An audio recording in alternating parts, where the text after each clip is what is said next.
Hi, everybody. Thanks for joining us for another episode of Tech.Strong.Women, where we feature amazing women doing amazing things in tech. I'm Jody Ashley. I'm here with my co-host, Tracy Reagan. Hey, Tracy, what's on your mind today? So it has finally happened. We've been talking about broadband for quite some time and broadband in rural areas. The Biden administration is going to spend $42 billion divided across all the states and territories to provide broadband to areas that don't currently have it, which living in Santa Fe and knowing people in rural areas that don't have broadband, I saw what they went through during COVID. Their kids suffered terribly because they would have to go to somebody's house to actually do homework or be part of the pod that they were working on. It is such a critical part of diversity, to be quite honest, because it equalizes us if we all have access to something as simple as broadband, but not everybody does. And I think a lot of us forget that. And you can, they have a site now. You can go to fcc.gov/broadband data. And you can put your address in and correct it if it's wrong. So if they think you have broadband and you don't, make sure and let them know, because that's where the money is going to be applied. It's a really important step, was part of the infrastructure bill. So, anybody listening to this, please don't say, how is it going to be paid for?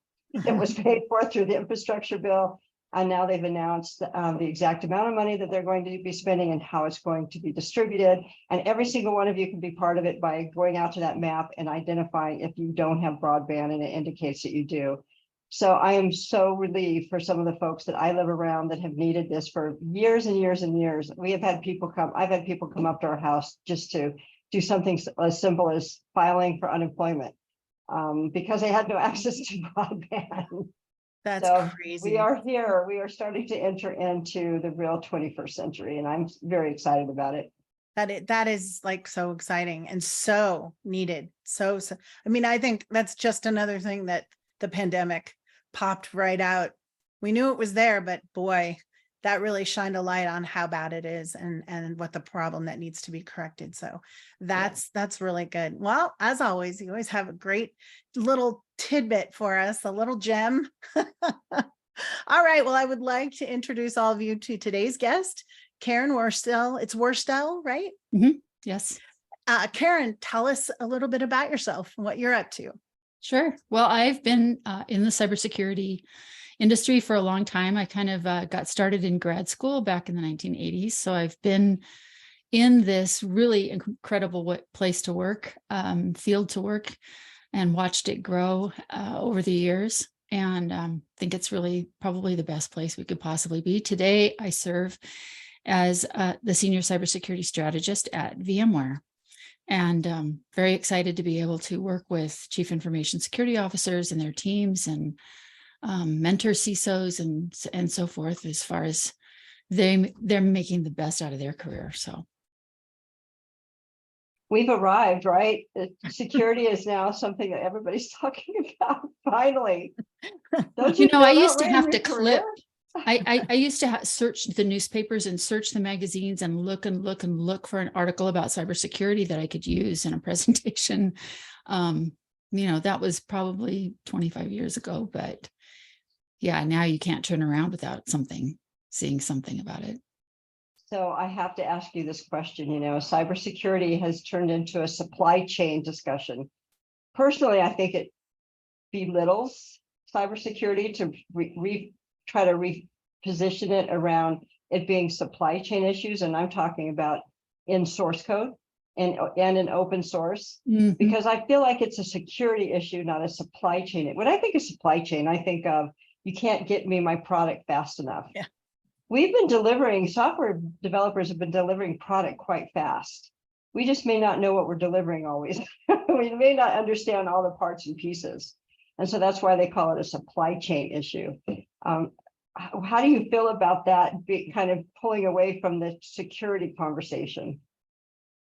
Well, over the years, it's sort of been the topic of the year. You know what I'm saying? We as more and more people kind of wrap their arms around cybersecurity, and all of a sudden they see, oh gosh, we have a supply chain issue, or, oh my gosh, it's a ransomware problem or something like that. We tend to get very hyper-focused on a particular area.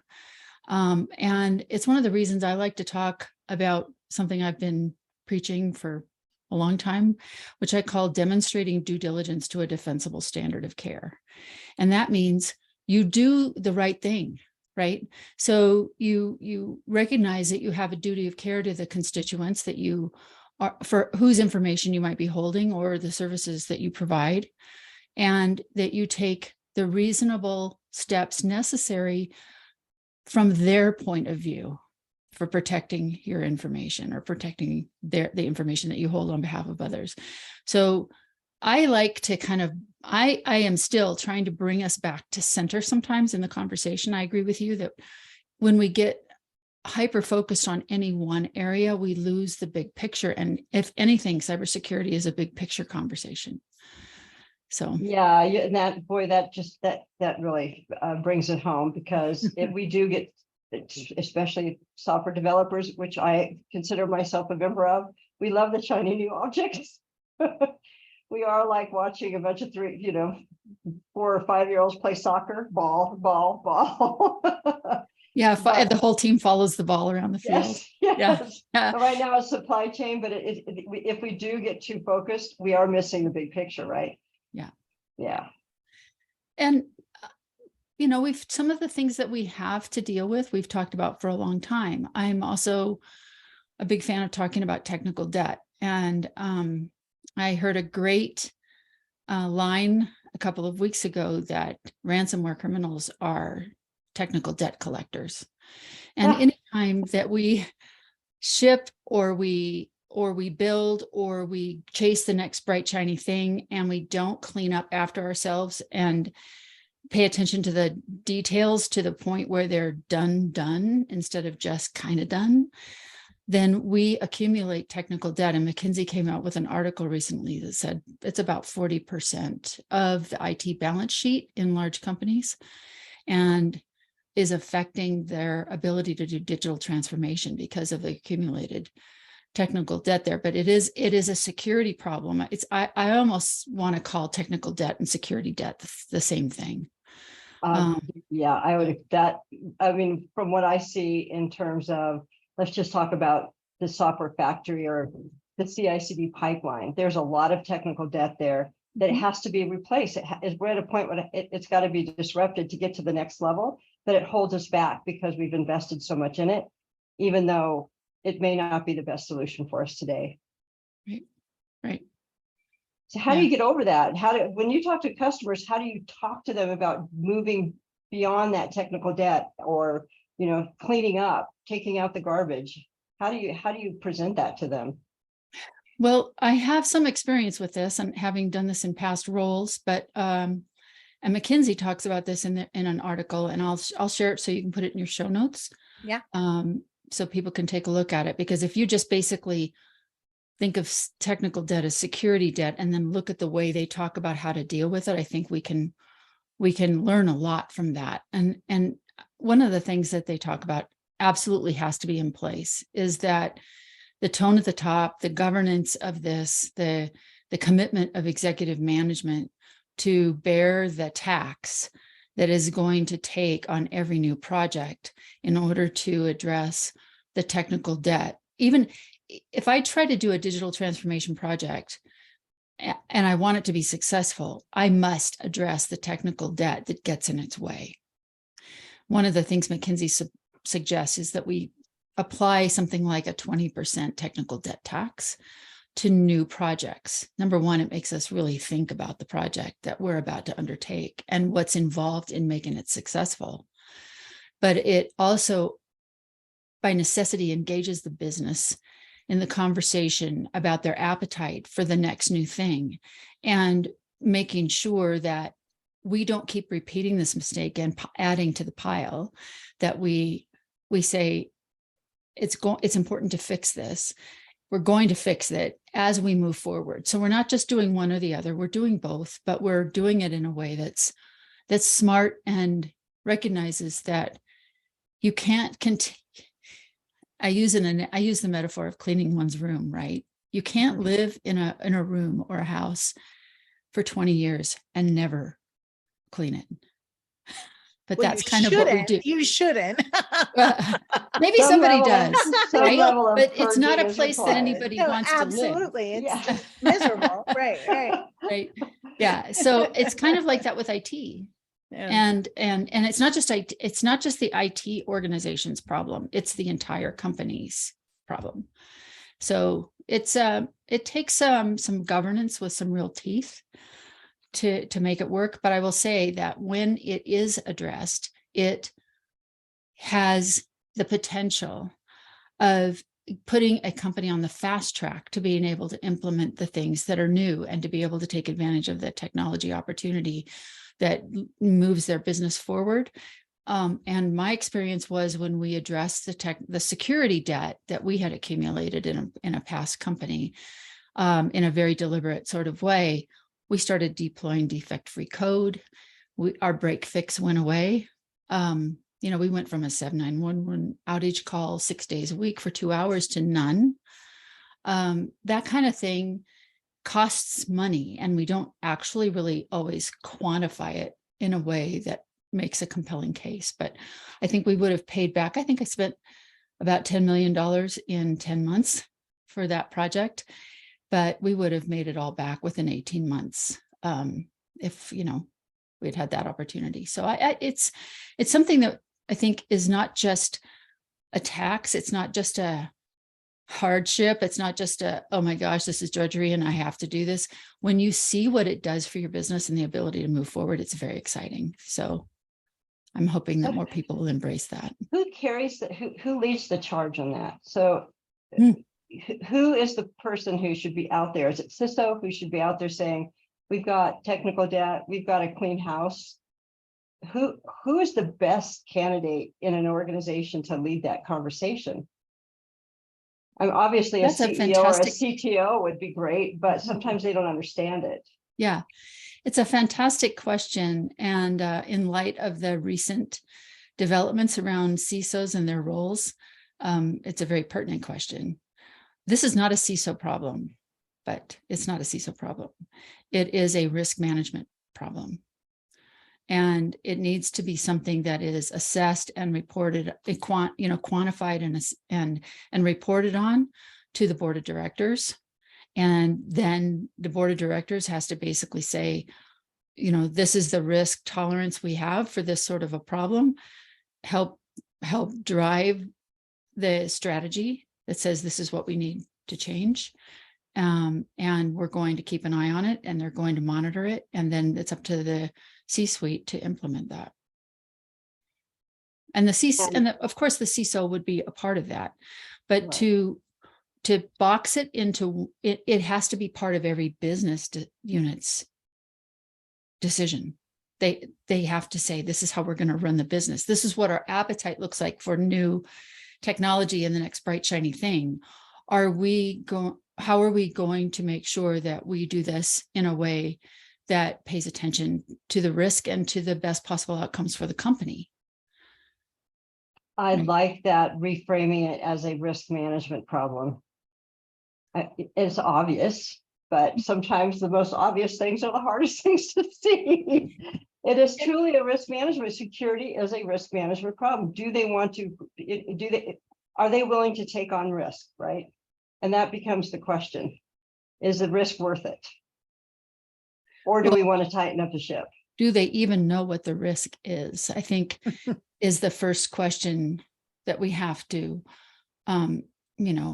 address. And my favorite case study of that, which is the one I kind of lived through, was when AT&T Wireless in a former life, it's gone through multiple iterations as a company. So it's not the same AT&T that you have today, but AT&T Wireless, before it was purchased by Singular, was a standalone company and was the largest cell provider company in the world in terms of customers. And, it had everything. We had everything going for us, except we had accumulated technical debt to the degree that when it came time to implement a new CRM system, they tried once and it failed. So they were in the second try at it. It had been in place, I think, for 18 months, but that project by the time I got there. And I'll never forget this. On Halloween, they were supposed to come up, the system was supposed to come up. And if you don't know, a CRM system is the heartbeat of a mobile telephone company. It's how they activate the phones. No CRM, no phone activation. So they decide to do this before the buying season, the biggest buying season of the year. They go to bring it up on Halloween and it doesn't come up. And it doesn't come up that day. And it doesn't come up that week. And it doesn't come up that month. And we lost $350 million in one calendar quarter. A month. I mean, a month. No, it was it didn't really, it was on its knees, but we had a war room running 24/7 just to try to keep the thing running, fully staffed with developers, with senior management. We were all in there, like, just to make sure that the transactions that were coming through got completed. And that lasted from Halloween through Easter. Oh, what a nightmare. Yeah. I think Southwest Airlines may have experienced a little problem with technical debt. Yeah, it's starting to become a conversation. We're going to see it, just like security. You're going to start to see it be talked about more and more as more people become aware of it. But as I asked you the first question, you kind of bring it all the way up to don't get focused on a certain area. It's all a risk management discussion. Mm-hmm. And I feel like if we keep pulling it for developers, for project leads, for project managers, directors, VPs, if we keep bringing it back to a discussion about risk management, how much risk are you willing to take and what do you want to do to change that? It changes the conversation in, I think, a very productive way. I think we have to do a better job in order for that conversation to be really productive and to take hold. I think it behooves us to figure out a way to talk about it, because it doesn't help a ton for me to walk into a room full of executives and say, what's your risk appetite? Because it's like, how do I even begin to answer that question? But if I walk into a healthcare provider and I say, you need to answer this question definitively. Are you willing to tolerate a 50% loss of patient records? The answer is going to be no. Right? So tell me if your risk tolerance is, I need 99.999% protection of the confidentiality, availability, and integrity of patient records, then I know what to do. You see what I'm saying? Yes. I have to have a way to translate that risk appetite into something actionable that I can design and implement. And a really great example of this, Jamal Farshi just released the copy of the control framework that Equifax has spent the last 4 years putting together. Boy, did they have an embarrassing moment in time. Right, but that was a risk management situation, right? Yes. So obviously they've taken that to heart and they've decided to do something about it, and they have shared with the world on LinkedIn actually all their control framework. And really, yeah, I download a copy. It's quite eye-opening because it includes things like change control and configuration management and all the things that would get buried under the blanket of hygiene. It's IT hygiene, like just good, solid IT management practices. And yeah, it's very helpful. So I really encourage people to take a look. And to be quite honest, some of those terms like, change management and configuration management, those are terms that you and I recognize, but I don't think a lot of younger developers really have ever even heard those terms. They've been going so fast. They've been going so fast that configuration management has been lost to the term DevOps, right? Mm. And we don't even really understand what configuration management really meant. I'm working for a bank. I asked one of the VPs what he really meant by configuration management. He says, I want to know every change, even if they're going to put new paint the parking lot new. and it's going to cause people to come into work late. I want that to be part of my configuration management discussion. He wanted to know every detail because he was very risk averse and wanted to plan for any possible impact, right? I do understand that, actually. My mantra was, I had a couple, actually I have more than two, but the two that I said the most was, the only bad problem is the one that we're not talking about. Exactly. And no surprises. So if that means you have to come and tell me that we're painting the parking lot, I want to know. Right. If it's something that's going to tell me that my team who's got to run an exercise can't get in to park, I want to know. Right. That was how he framed it. And I never forgot that conversation, because I realized that he himself wasn't getting focused on one particular area. He was looking at it from a much broader perspective, and understanding anything can create risk. Yeah. Yeah. Well, we're kind of wired in this profession to always look for the thing that goes wrong. And I realized that about myself rather late in life, that my primary question, personally speaking, was, what do I have to fix today? Which kind of presupposes the condition that everything is broken. But that is essentially how our profession operates on a day-to-day basis. And if you think about that, the toll that takes on people, it's no wonder why there's a bit of a gulf when we're trying to have a conversation with people who are not part of that mindset, because they're like, I'm thinking about what can I build today? What can I create today? What am I going to make that's amazing today? And what you're talking about is what's broken. There are two different worlds. And that's a challenge for us, because the truth of it is we do kind of tend to look for what's broken. Yeah, we do. And developers love to jump in and fix it before they even know exactly completely what's broken. Oh my goodness. It's like, yeah, we can fix it, and we'll get to it right away. My boss at AT&T Wireless I just learned so much from him. But when we ran those break fix calls every day, the rule he made was you had to come in with a root cause analysis of the thing that broke.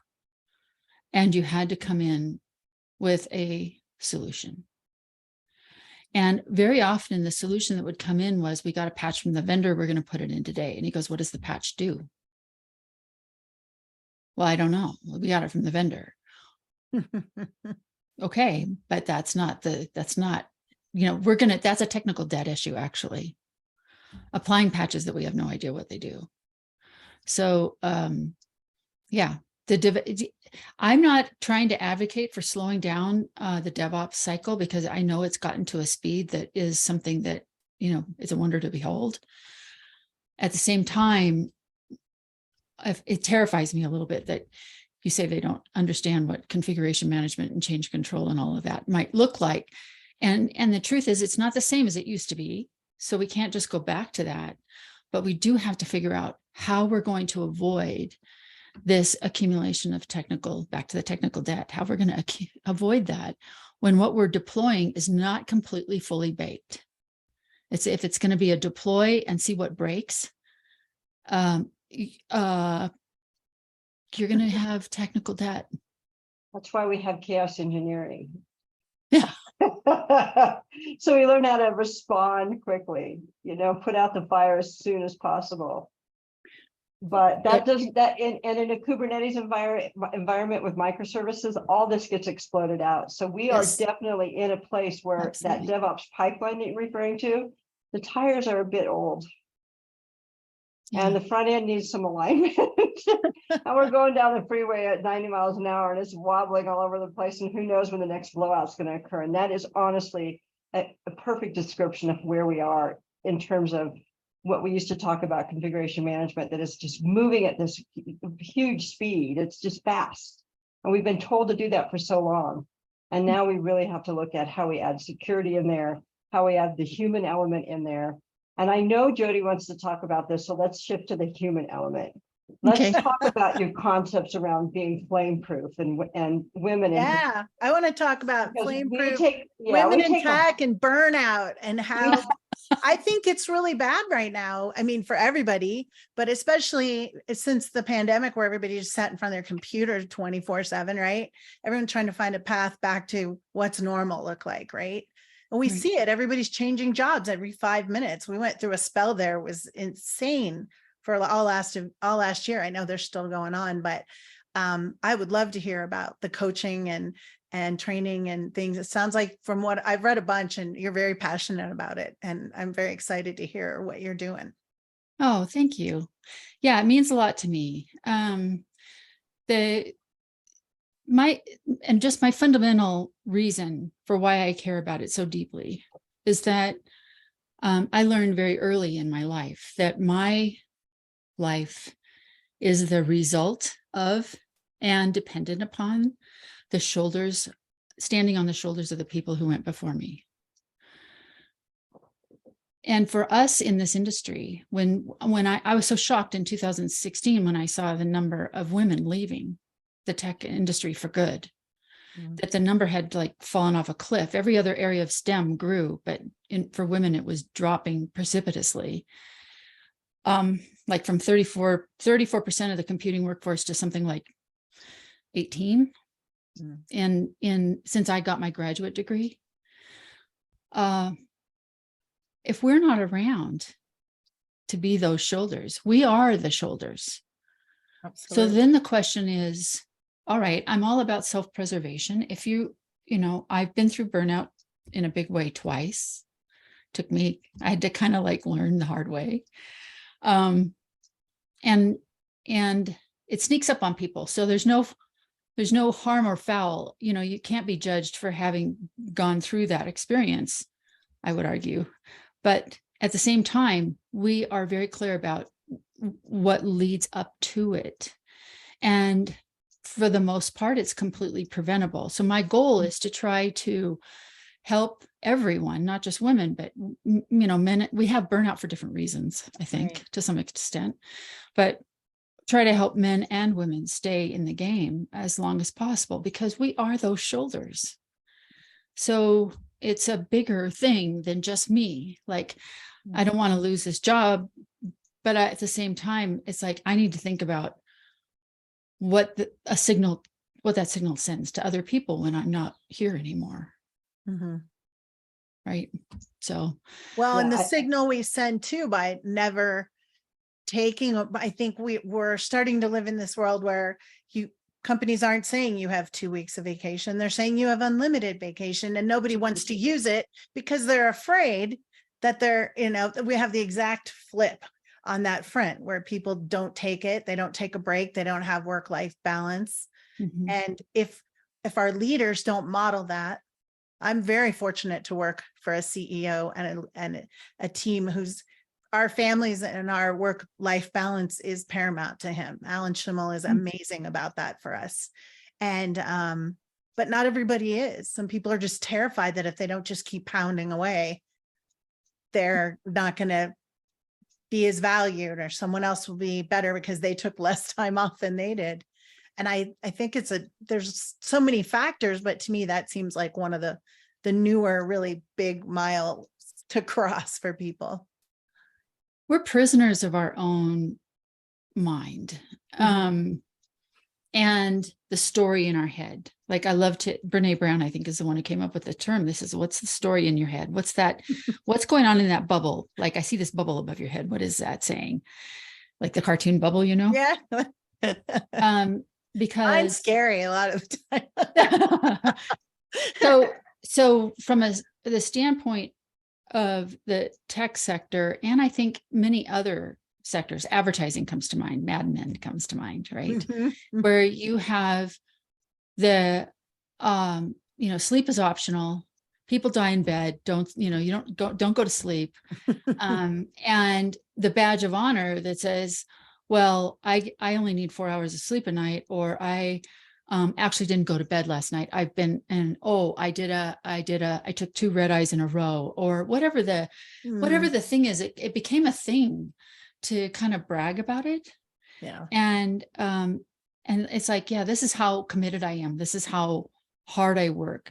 And it came out of the excitement, to some extent, of a growing industry that I mean, I'm sure it existed before tech, but in the tech sector, oh my gosh, the energy of doing all of this stuff and wanting to be first and wanting to not miss an opportunity, and all of that went with that, was so powerful that we kind of, and we didn't quite know yet, I don't think, that creativity works completely differently. Creativity works in an environment where everyone feels they can bring their best selves to work, where they feel like they can contribute.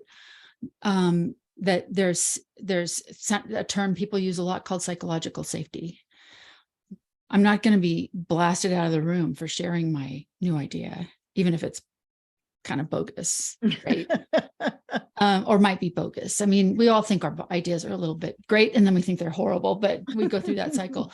But to go back and say, creativity, the root of creativity and productivity, comes from bodies and minds that are rested, from bodies and minds that play, from bodies and minds that are not 100% focused on the task at hand. It's fine to do that with intensity for a period of time, but then take a break. And that's where I think the unlimited PTO is a fantastic thing, because it's like, I can, if my work style is to get like super intense and in there and work on something, and maybe I just like do it to the exclusion of everything else for a 40-hour work week or a 50-hour work week, take a break. Right. Because you've got to give your brain a chance to kind of work for you. Let your subconscious work for you. We know so much more about that now. So part of what I try to do with Flameproof is to say, look, we know what burnout is. Now, World Health Organization has identified it as a syndrome. Yep.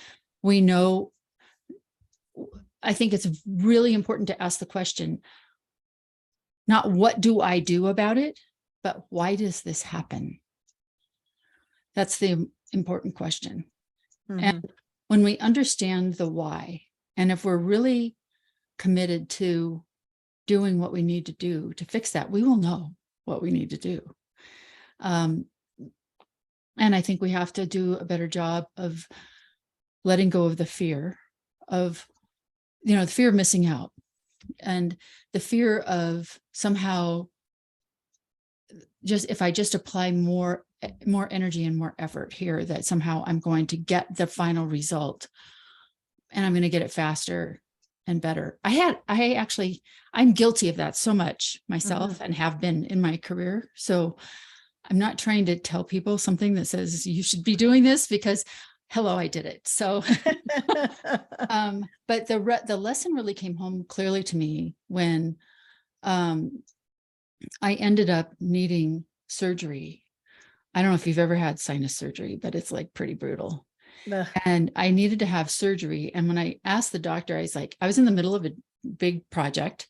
I was like, and I couldn't put this off. And I was like, so what's it going to be like after? Like, how fast can I go back to work? When can I? He goes, you're going to want to take a couple of weeks off of life. Oh, Lord. And I was like, well, nobody's. They were right. And it's so to go home for a while. That's hard to do. Just go home. Don't put an ice pack on your face, and don't answer the phone, and don't look at anything. Don't do anything. And I was so worried about this, because I had major stuff underway. And my coach, he says, I want you to think on one thing. He says, slow is smooth and smooth is fast. And I thought, and my first reaction, and I told him this later, I said, you're crazy. Are you nuts? That's nuts. But Karen, do you think that women are more, do we burn out faster, or do we just do too many things? Are we just such multitaskers by nature? Or is burnout higher amongst women than men? You know, I Or haven't do we seen any know? statistics that burnout is higher among women, but I do know that women left the tech Yeah. sector in droves during the pandemic. So that was a self-survival choice. And somebody had to take care of the kids at home and Right. teach the school. Yeah. I When- think it's less burnout, just disappear. Like women are more likely to, if they have a second income, like they were the one who, like you said, stayed home, helped get the kids through classes, and did all that kind of multitasking stuff. So I was going to ask the same question. I wonder if just because of the roles that women tend to stereotypically have in a household, if we don't, or maybe we're more resilient. Caregiving to parents, caregiving to children, you know, I don't know. We're pretty resilient. We have babies. We can take a Yes. lot. Yes, yes, we can. we can take who a lot. runs the world? yeah, Um, exactly. I mean, I think there's maybe our pain tolerance is a lot higher. I think we're used to carrying a lot. I think, you know, at the end of the day, women do multitask. They have to. You can't keep your eye on multiple children if you have, you know, even if you have one. But if you can't keep your eye on what's going on with all of that, and what are they doing in school, and what are they going to eat, and where are we going to live, and how are they going to get, you know, all of that, and work, and, you know, women are often, I think, prone to being the ones who don't leave any time for themselves. Absolutely. Yes. And the burnout comes from never doing the recharge. My burnout was, that's what my first episode of burnout was, and it was a doozy. I went to graduate school with a 2-year-old and a 5-year-old. Oh Lord. And finished on time. Yeah, so that, and during the pandemic, I think it got to such a degree, it got to such an extreme that women had to choose between work and their children. Absolutely. And that's almost always going to be a easy choice. I mean, not an easy one, but it's always going to come down on the side of your children. Yeah. I didn't even realize. I didn't realize that I could take care of myself until about a year after I got divorced. And I'd been married for 15, 16 years. And I was like, wait a minute, I can like go do this, or I can go do that. But then I went through the whole, my kids aren't with me. My kids should be with me. I battled the guilt of not being a mom in the moment, and staying out and having drinks with my friends after work, and having that downtime, but I should be momming. It took a good long 1.5 to 2 years for me to realize that was okay, that I was okay to be having a good time and happy about that.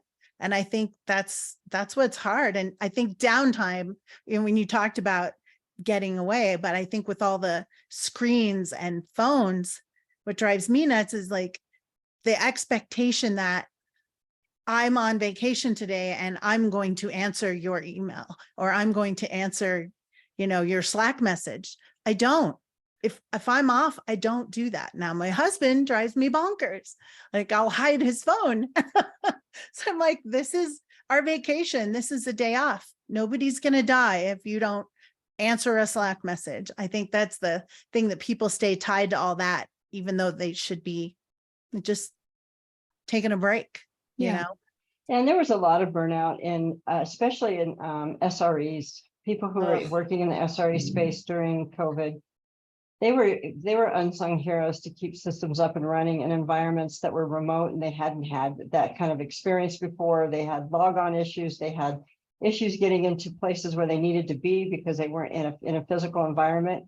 And over the course of that period of time, I spoke to many, many people who were in the SRE business, of which many are women, who they were like, we're done.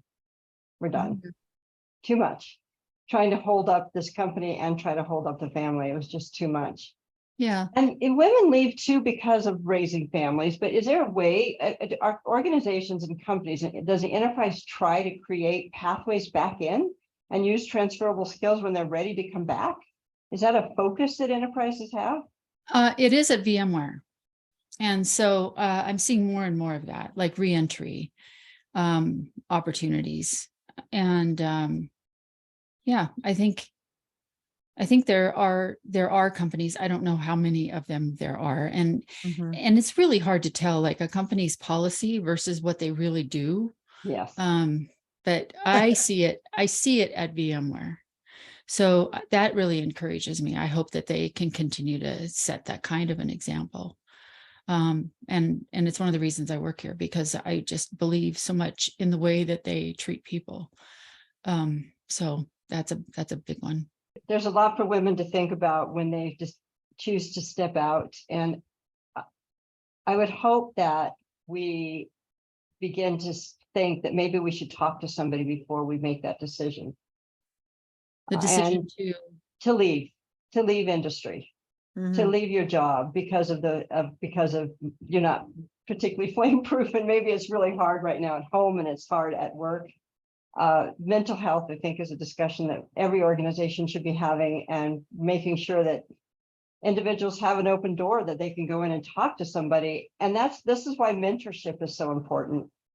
And women tend to want female mentors to have those kinds of conversations. And the more women we lose out of tech, the less mentorship there is. And so it's a spiraling problem.